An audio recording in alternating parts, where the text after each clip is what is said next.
Staring at the stars in the back of my car. Trying to figure out just who we are.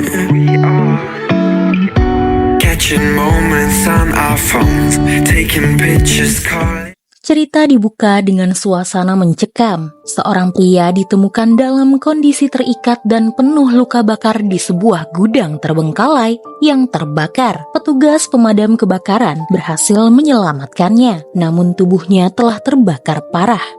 Di rumah sakit, para dokter berjuang menyelamatkannya. Dr. Jongmin mencoba memberikan suntikan pereda rasa sakit, tapi Dr. Juyon mencegahnya karena tindakan itu akan membuat pasien mengalami syok. Jadi, Juyon menawarkan kepada pasien tindakan penyelamatan yang akan membuat pasien bukan kesakitan, tapi ia bisa terselamatkan. Setelah mendapatkan persetujuan dari pasien, para dokter berusaha menyelamatkan pasien tersebut. Akan tetapi, wajahnya mengalami cacat yang parah.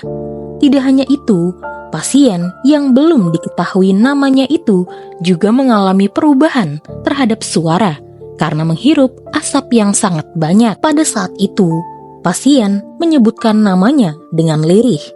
Ia bernama Park Jae-yong.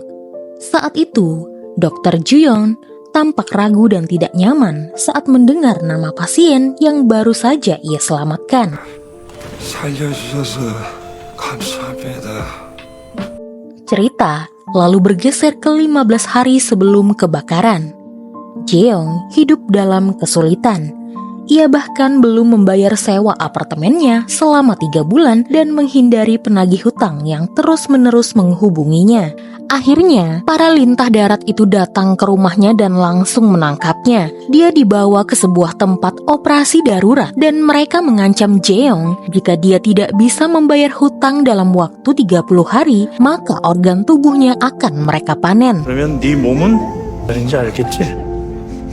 Tidak ada pilihan lain, Jeong pun kembali bekerja untuk mendapatkan uang. Ternyata selama ini, dia juga meminjam uang dari Changsop, rekan kerjanya yang baik hati, namun mudah dibodohi. Ia berusaha menagih hutang Jeong, tapi Jeong hanya berjanji dan terus berjanji. Bahkan, Jeong mengancam, jika Changsop terus menagih hutangnya, maka ia tidak akan membayarnya. Di tempat kerjanya itu, Jeong mendengar bahwa bos mereka tengah memecat seorang mantan narapidana Korea Cina bernama Gil Ryong, seorang ayah dari anak yang sakit parah, yang hanya bekerja di sana karena program kemitraan buruh para narapidana. Gil Ryong marah dan mengancam bosnya itu dengan pisau sebelum ia pergi. Setelah itu, Jeong mendengar jika istri Gil Ryong sedang memarahinya di telepon karena Gil Ryong tidak mengirim uang. Ia memperhatikan bekas luka dan tato yang ada di tangan Gil Ryong, lalu kemudian mencoba mencari tahu arti dari tato tersebut. Ternyata tato itu adalah simbol geng yang bernama Pisau Yan Bian, kelompok kejahatan Korea Cina yang terkenal dengan balas dendam yang sangat brutal. Kehidupan Jeong semakin rumit saat ayahnya, Dong-sik, menjadi korban tabrak lari. Pelakunya seorang pria yang kaya. Pria itu mencoba menyelesaikan kasus ini secara diam-diam karena asuransinya tidak bisa diklaim.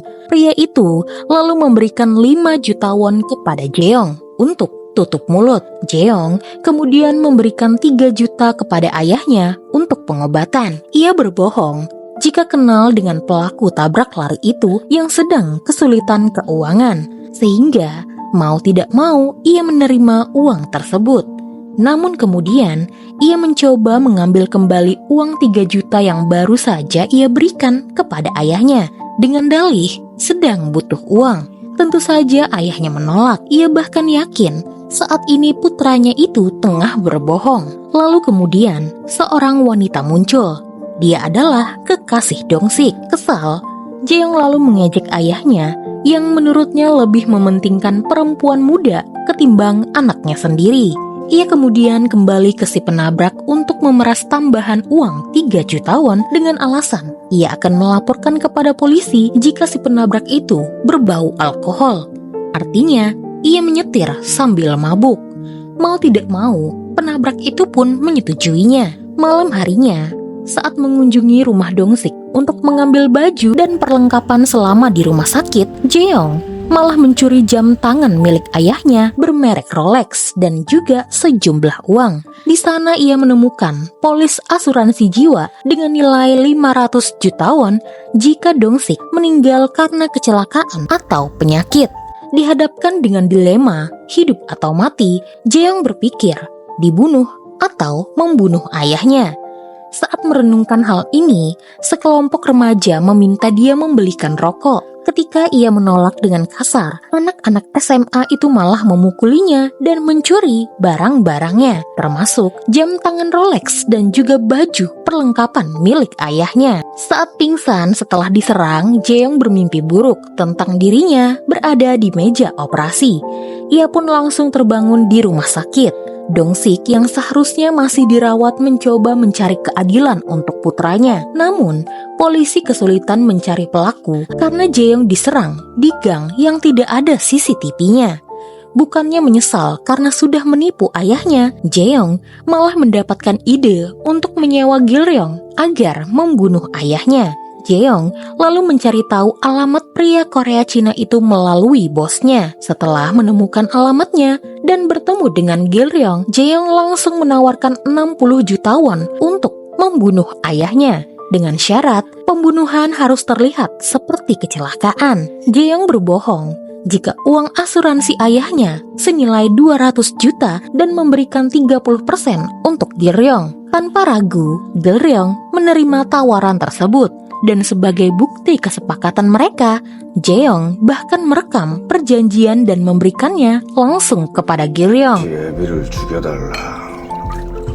Namun, rencana itu tidak berjalan mulus. Gil-ryong mulai menguntitnya dan menuntut 150 juta won setelah tahu tentang nilai penuh asuransi milik ayah Jeong. Terpojok, Jeong pun setuju. Namun Gil-ryong harus melakukan rencana mereka besok malam. Lalu setelah itu Gil-ryong menyuruh Jeong untuk menyiapkan alibi yang kuat. Jeong lalu mengundang Chang-sop untuk pesta barbecue. Setelah puas minum-minum, Jeong berencana mengajak Chang-sop untuk berkaraoke bersama. Namun sayangnya, Chang-sop harus segera pulang lebih awal karena anak-anaknya sedang sakit. Jeong akhirnya berkaraoke ditemani dua LC dan menyuruh mereka berdua untuk mengingatnya. Setelah itu, Jeong berusaha terlihat mencolok di sebuah kafe, berusaha menarik perhatian pelayan dan menonton video keras-keras. Pada waktu yang bersamaan, Gil-ryong akhirnya menabrak Dong-sik di gang yang telah direncanakan. Sementara Jeong tetap berada di kafe sampai kafe itu tutup dan ia pulang. Hari-hari berlalu tanpa kabar dari Gil-ryong. Akhirnya suatu hari, Jeong dihubungi oleh pihak kepolisian dan memberitahukan jika ayahnya telah tewas. Ia disuruh datang ke rumah sakit untuk mengidentifikasi jasad ayahnya. Jeong tersenyum mendengar kabar itu, meski ada air mata di matanya. Di rumah sakit, Jeong berpura-pura menangis.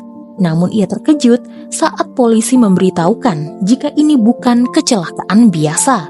Sepertinya ada seseorang yang ingin Dong-sik tewas. Mereka menemukan seorang saksi, yaitu pacar Dong-sik. Kilas balik memperlihatkan pacar Dong-sik sedang berteleponan saat melihat kecelakaan terjadi. Ia melihat dengan jelas mobil menabrak Dong-sik dan Gil-ryong memeriksa tubuh Dong-sik. Yang lebih mengejutkan lagi, tubuh Dong-sik tidak dibiarkan di gang tersebut. Tapi polisi menemukan jasadnya terkubur di pegunungan. Dia dikubur secara diam-diam. Jeong akhirnya menangis sungguhan, bukan karena ayahnya tewas, tapi ia marah dan frustasi karena rencananya kacau balau.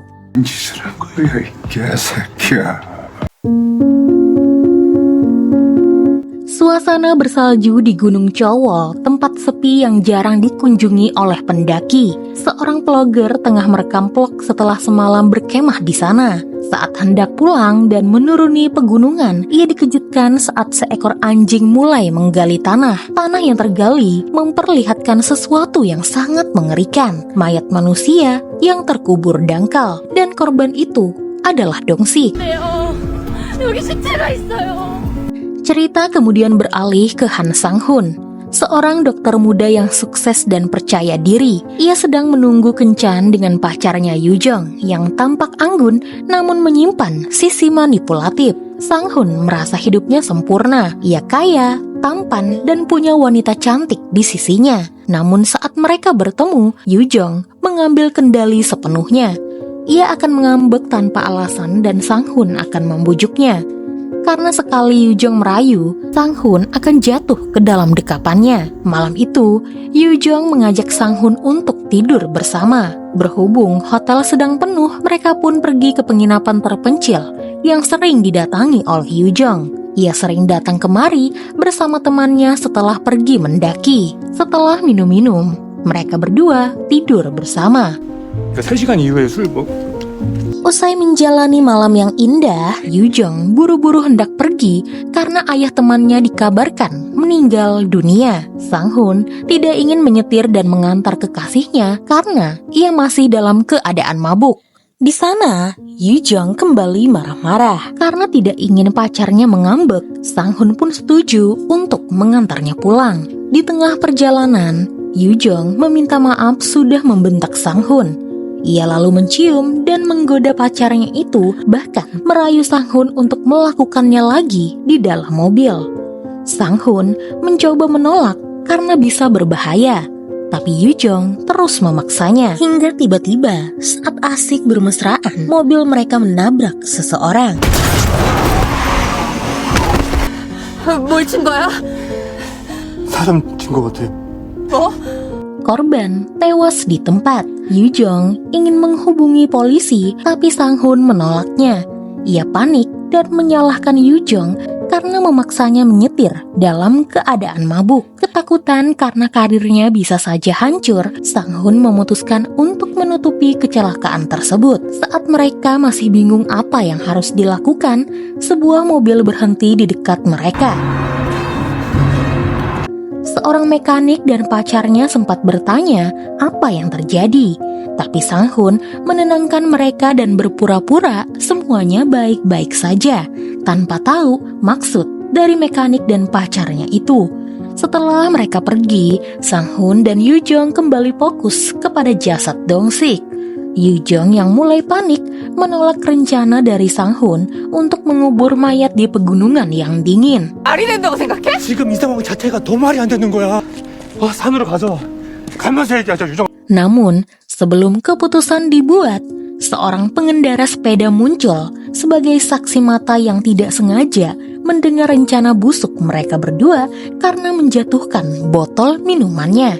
Dalam kepanikan, Sang-hun kemudian menjatuhkan saksi mata itu dan membuatnya pingsan. Ia pun menculik pria itu lalu secara emosional memaksa Yoo-jung untuk tetap ikut bersamanya. Mereka berdua kemudian membawa saksi dan juga jasad itu ke Gunung Chowol. Di sana, Sang-hun ingin membunuh saksi tersebut agar tidak ada yang tahu. Yoo-jung berusaha membujuknya agar tidak melakukannya.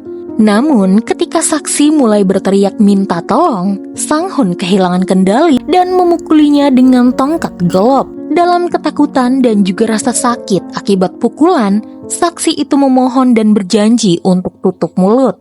Sang-hun lalu memberinya 10 juta won dan menyebutnya kini saksi adalah komplotannya. Saksi dipaksa membantu mengubur mayat. Saat menggali, Sang-hun melukai tangannya. Mereka akhirnya mengubur Dong-sik di kuburan dangkal karena waktunya sudah tidak sempat lagi. Ketika hendak kembali ke mobil, saksi meminta tambahan uang karena menurutnya pekerjaan ini begitu berat. Sang-hun lalu menjanjikan 20 juta won dan memintanya untuk tidak pernah kembali. 시다. 깔끔하게. 감사합니다.